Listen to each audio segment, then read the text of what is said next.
और इस दुनिया का हाल क्या है? 45,000 बच्चे जो 10 साल की उम्र से कम थे वो गाजा में मरे।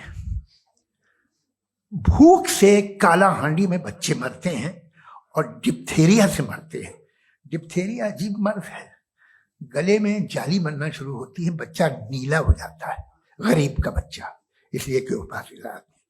ये कादर मुतलक है जो जाए कर दे, इसलिए आप दुआएं मांगते हैं हमारी ये काम कर दे वो कर दे, तो इसका मतलब डे टू डे लाइफ में वो इंटरफेयर करता है। भाई साहब का सवाल है कि वो खुदा में नहीं मानते, क्योंकि अगर खुदा है तो बेगुनाह की मौत क्यों होती, बच्चे लोग क्यों मारे जाते। आप ऐसा पूछ रहे हैं कि टीचर रहते तो बच्चे फेल क्यों होते। अरे जो बच्चे नहीं पढ़ते वो फेल होते।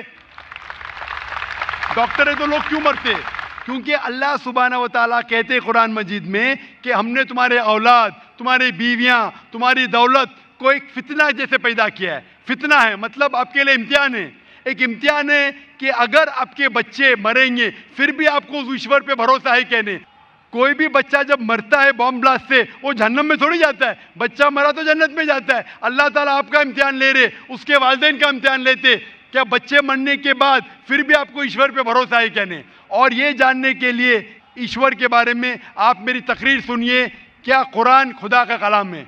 आप वो मेरी डीवीडी देखिए, क्या कुरान खुदा का कलाम है। इंशाअल्लाह अगर आप खुले ज़हन से ये तकरीर सुनेंगे, इंशाअल्लाह आपको यकीन होगा कि खुदा एक है और आखिरी कलाम कुरान मजीद है।